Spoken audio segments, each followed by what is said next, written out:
haddaad rabto bini aadamku inuu warkaaga aqbalana waxa laga yaabaa rag badan inay hayo waan lay maqlin islaanta waxaan u sheegay ma maqasho carruurtu ma maqlaan dabeetana guriga markuu soo galo waa awaamir iyo dagaal haddaad rabto in dadku caqligoodu ku aqbalo waxa ka horeeya qalbigooda inaad furtid qofkaad qalbigiisa furi kari weydid caqligiisa ma furi kartid qalbiga maxaa lagu furaa alxanaan walxub walkalima ayiba qofku aad si fiican ula hadasho tusaale yar carruurteennu guriga waa ka sii cararaan markay kindergarten xadaanada meesha carruurta lagu hayo iyo iskuulkiiyo way jecel yihiin maxaa jira iskuulka markuu soo galo ama ka yari markuu xadaanada soo galo ay habarta joogtaa dhunkanaysa intay u fadhiisato ayay hag siinaysaa laabta u saaraysaa dabeetana waa soo dhaweynaysaa waa fadhiisinaysaa dharbay ka bixinaysaa markuu ka imanayana hag bay soo siinaysaa adiguna markuu guriga soo galana fadhiiso war baad ku bilaabaysaa dee iyadu kaa jeclaanaya hadday saatay waxaan uga jeedaa qalbiga qofkaa la furaa dabeetana caqligiisa kuu furmaya nebi moxamed calayhi salaatu wasalaam wuxuu leeyahy khayrukum liahli wa ana khayrukum liahli walidaalik buu la kaftami jiray haweenkiisa oo erayo uu kula cayaarayo ugu yeedhi jiray yaa caa'ish buu odhan jiray caaisho ugu soo gaabiyey yaa xumayra ya bnata sadiiq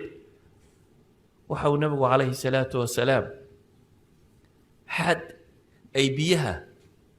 markay qabaysanayaan biyaha meel qura intay wada darsadaan uu isna dhankiisa ka booba iyana dhanku ay tidhaahdo intaa iga tag ay ku tidhaahdo nebiga calayhi salaatu wasalaam idan waxay caaisha tilmaamaysaa xataa inuu la beratami jiray inuu la beratamay nebigu calayhi salaatu wasalaam intaa iyadoo ciidan lala socdo uu ka soo yaro hadheen oo iyada iyo nebigu ay soo hadheen ayuu la beratamay markaasay ka dheeraysay beriga inanta yar ahayde fududayd beri dambe waxoogaa ay cuslatay buu yihi kaale waa beratamaynaaye wuu la beratamo markaasuu ka dheereeyey tilka bitilka buu nebigu yidhi taa tii u tuur buu yidhi maantii horena adaa iga dheereeyey maantana ana kaa dheereeyey yacni waxaad qiyaastaa nebi moxamed oo nebiya oo rasuula oo ilaahay uu ka doortay bini aadamka oo dhan oo ummad dhan madaxweynaheeda oo inan yaroo 12 jira la beratamaya caaisha wuxuu nebigu ka dhintay iyadoo 18 jira inan yaroo 12 jira la beratamaya waxay tilmaamaysaa nebigu calayhi salaatu wasalaam qaabku ula noolaa reerkiisa ilaa xad caaisha la weydiiyey nebigu markuu guriga joogo muxuu qaban jiray waxay tihi kaana yakuunu fii mihnati ahlihi faidaa xadarat salaatu yatawada yakhraj ila salaa dee reerkuu u shaqayn jiray bay tihi markuu guriga nebigu joogo intuu boqor iska dhigo meel fadhiisto waxaa ha la soo qabtuun muu odhan jirin reerka shaqadiisii wax ka qaban jiray bay caaisha leedahay dabeetana haddii salaada la aadimana intuu weysaysto ayuu bixi jiray caaisha waxay tilmaamaysaa xadiidka hore saxiix muslimku ku yaalla mid kaloo imaam axmed uu warinayo maradiisa isagaa tolan jiray bay tiri oo kabtiisa isagaa yeelan jiray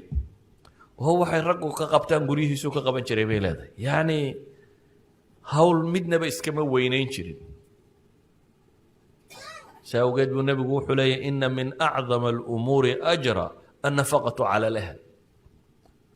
ragga barh baa dabadda ku gacan furan gurigana ku gacan adag nebi maxamedna wuxuu leeyahay arrimaha ugu waaweyn ajar ahaan waxaa ka mid ah nafaqadaad ahelka siisuu nebigu leeyahy calayhi salaatu wasalaam walidaalika ayuha alaxiba imaam albukhaari wuxuu leeyahy haweenaydii nebiga safiya si ay awr u fuusho lowgiisu u dhigay inay isku dul taagto si ay awrka u fuusho yacni isagaa sallaan isaga dhigaya markaasay nebi maxamed intay dushiisa isku taagto ayay awr fuulaysaa waxaad ka garan kartaa siduu ula dhaqmayey khadiijo dhimatay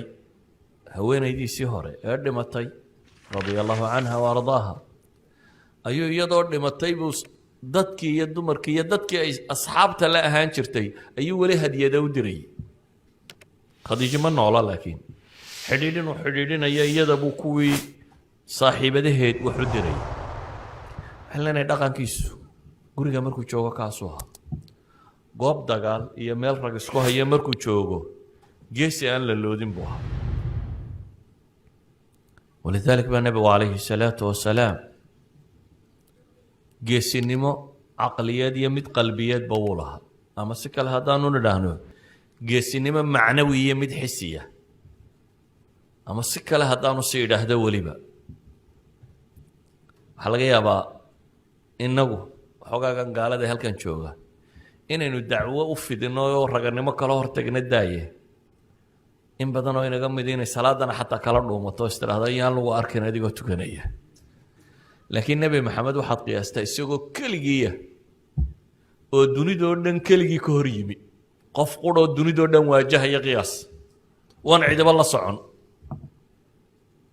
xaafadda ciddii joogtay rumaysay dabeetana bulsho dhan oo mabaadi' kala haysata oo diimo kala haysata oo wax kala haysata waajahayoo leh waa qaldantiin waxaana caabudaysaana khayr kuma jiro ilaahay keligaa caabuda leh quluu laa ilaaha illa allah tuflixu waa geesinimo inaad waajahdo adduunka keligaa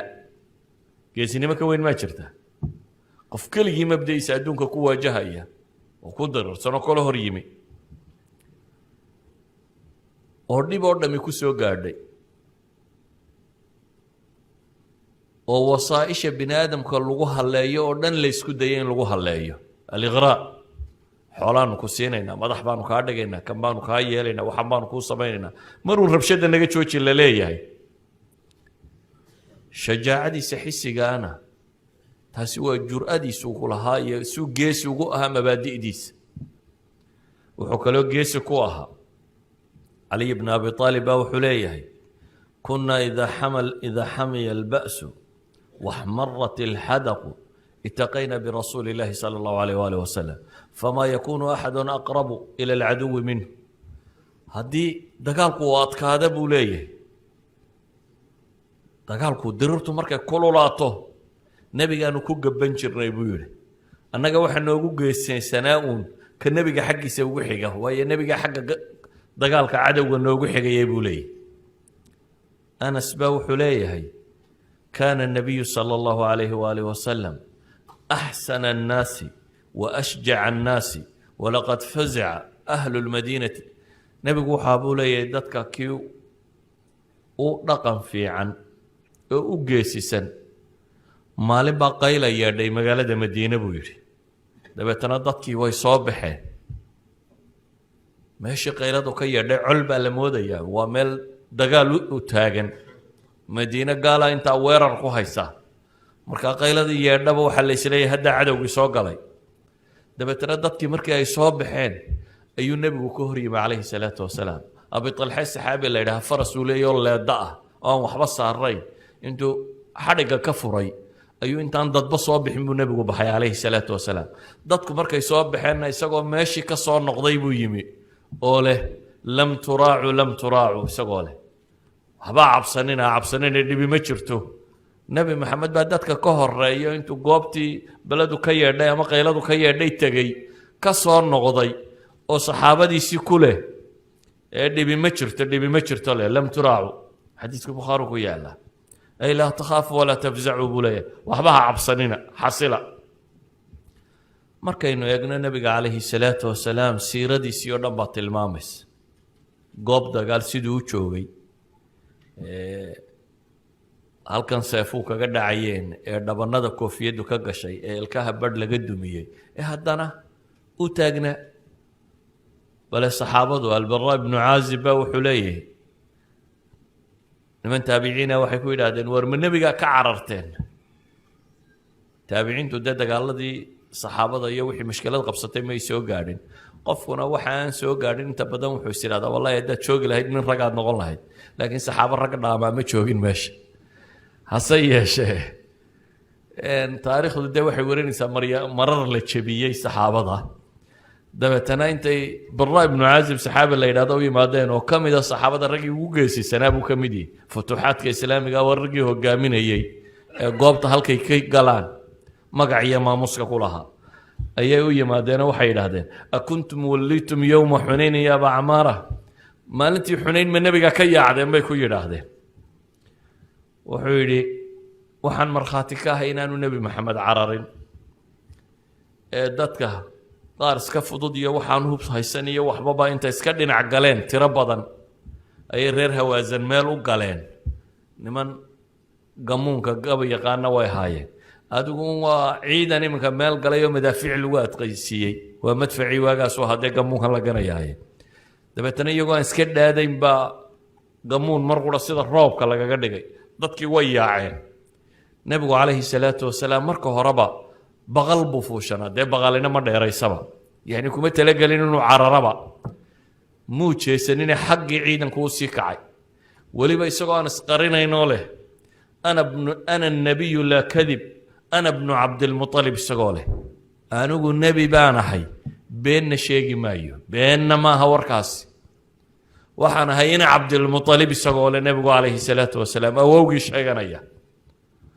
ayuu ka hor yimay ciidamadii yani waxay tilmaamaysaa dadkuna wuu sii yaacaya isaguna xagga cadowgu u socdaa weliba isma qarinayee kor buu hadlayaa isagoo sheeganaya inuu nebigii ilaahay yahay subxaana wa tacaala oo ina cabdilmualib inuu yahay isagoo tilmaamaya dabeetana baraa baa wuxuu leeyahy kunnaa wallahi ida axmara alba'su nataqi bihi dagaalku hadduu adkaado nebigaanu ku gaban jirnay buu yidhi ninka nebiga ugu dhow xadiidka kale bukhaaraa warinaya idan ayuha alaxiba nabigu calayhi salaatu wasalaam goob dagaal marka la joogana geesi buu ahaa aan fulaynimada aqoon bal siduu u qalbi adkaaya geesinimada u ahaa qalbi adayga waxaan uga jeedaa si aan cabsi u gelaynin waxaa garanaysaa xadiidkii bukhaariya iyadoo dagaal laga soo noqday oo nabigu calayhi salaatu wasalaam geed u hadhsanayo ayuu nin reer miyii soo galay ciidanka soo dhex maro intuu qaatay seeftii nebigoo halkan suran intuu galka kala baxay ayuu isla dul taagay nebigu u leeyay man yamnacani minka waa nebi maxamed oo keligii geed jiifo saxaabadu markii hore geedka u banneeyeen oo is idhahdeen geedka har kale nebigu ha jiifsado oo seeftiisiina ay ninka kale gacantiisa ku jirto oo nebiguna jiifo kana taagan yahay waa wadci qofku uu argagixi lahaa haddaad meel cidla ah lagaa helo oo seeftaadina ay ninka kale gacantiisa ku jirto oo uu kula dul taagan yahay oon raggii ku difaaci lahaana agtaada joogin adna aanad waxba haysanin oo uu leeyahay weliba man yamnacni mink yaa iga kaa dhicinaya oo nebiguna leeyahay allah kalsooni uu rabbigii ku qabo ilaahay baa iga kaa dhicinaya yani waxay tilmaamaysaa nebigu calayhi salaatu wasalaam siduu isugu kalsoonaa iyo inaan cabsida aanu aqoonin xataa iyadoo uu wadcigaa ku jiro uu fadhiyo amase jiifo oo seeftiisii lala dul taagan yahay wadciga caynkaasiyo xataa inaanu digigaxanaynin amase aanu cabsigi ku jirin kadibna ninkii baa seefta ku celiyey oo nebigu calayhi salaatu wasalaam waxba kuma samayna waa iska cafiyey waxaan ka warramo garan maayo haddaan sheegna cadaaladiisa إلهي وحط المام يا أيها الذين آمنوا كونوا قوامين بالقسط شهداء لله ولو على أنفسكم أو الوالدين والأقربين وارتدوا عدالة سمية بالليل أيضا وأيضا هارفارد يونيفرسيتي كلية دو قانون كي عنوان وقدقين صورين يعني أحسن تعبير عدالة كورمو إني تهي يقول المام يا نبي عليه الصلاة والسلام وعدالة سمية bal anagana cadaaladda haweenka intaynan cadaalad kaleba u gudbin ninkii guriga ku cadaalad sameeya dee xagga kale ka cadaalad samayn karaa haddaad islaamaha iyo caruurta iyo intan u cadaalad samayso insha allah xagga kalena waad cadaalad samayn karaysa dulqaadkiisa iyo cadaaladiisa waxaa ku tusinaya haweenku nebigu qabay qaar ka mid ah way masayr badnaayeen qaarkood caaisha masirey bay ahayd iyadaana inaan ahayd intuu nebigu qabay markaasi 2 iyo 3 iyo baynu ka cabanaa waa 9 dumar ah dabeetana nebigu calayhi salaatu wasalaam guriga caasha buu yimi isagoo saxaabo kale la socdo waxoogaa cunno ay rabaan inay meesha ku cunaan umu salama oo haweenku nebigu qabay ka mid ah ayaa waxay ogeydee guryaha nebiga aan cunno badan oolin markaa waxay istiri armo nimanka nabiga la socday rasuulka calayhi salaatu wasalaam ku filaan weyda waxoogaa guriga caasha yaalla waxoogaa kale iyana intay soo samaysay ayay u soo dirtay guriga Caaisha aragtay Caaisha way masayrtayo xeedhadii kale la siday intay dhagax qaaday bay ku kicisay waa ka kala tuurtay xeedhadii kale waa kala jabisay nabi maxamed hortiisa buu ayuu bagaga ku kala yiri rag baa la fadhiya nabiga calayhi salaatu wasalaam Caaishana waxay samaysay waa muuqata nabiga hortiisa iyadoo dad uu la fadhiyo xeedhadii loo siday bay kala tuurtay labana u kala jabisay ma caadoonin ma qaylinin nabigu intuu raashinkiisa iska gurtay buu wuxuu yidhi غارت أمكم هو يدين واهناس طيب صحابتي كير النبي عليه الصلاة والسلام هو يدين وما صيرتي أما سواه ناس طيب راشين كيسينا وسكا قرطي لكن هو عدالة سبيه هذا يسقى عين كاله حردي كلا شبتينا عاشور يسكر ركبه تادي في عنيدنا وقاضي وحولي بي قف كيسيدي راشين كوحولي وعلي قبردي كلنا بهالشيء حردي ده وعلي waxay tilmaamaysaa cadaaladda sidaan u kala soocaynin dadka oo waatii gabadha Quraysh intay wax haday Quraysh ay yiraahdeen nabiga ha lagala hadlo ay yiri waladii nafsi biyadi law kanat Fatima bint Muhammad laqata'tu yadaha qofka wax haday cid kale daaya haduu ina nabi Muhammad ahaan lahaa gacantan goyn lahaa buu nabigu calayhi salaatu wasalaam waxba ha uu shafaaca qaadinina dhaqankii nabiga calayhi salaatu wasalaam meeshaynu ka warranaaba meesha kale ka qurux badan iithaarka iyo siduu wuxuu bixinayay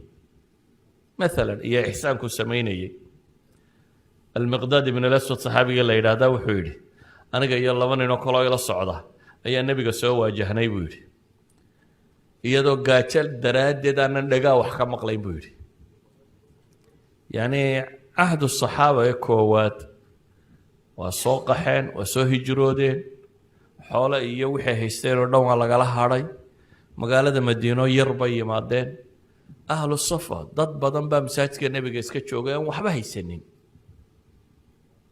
dabeetana المقداد بن أسود وحليهي أنا قايل الله من نوكل أنا وقعت دراد ذهب أسماعنا بقول وأبصارنا من الجهد دقها أنا وحكم مقلنين دا أنا وحبطن كاركينين أيها النبي يسوع صبان دقني بقول هذا أنا بريدنا وكحشوني يعني يقع عين خاصية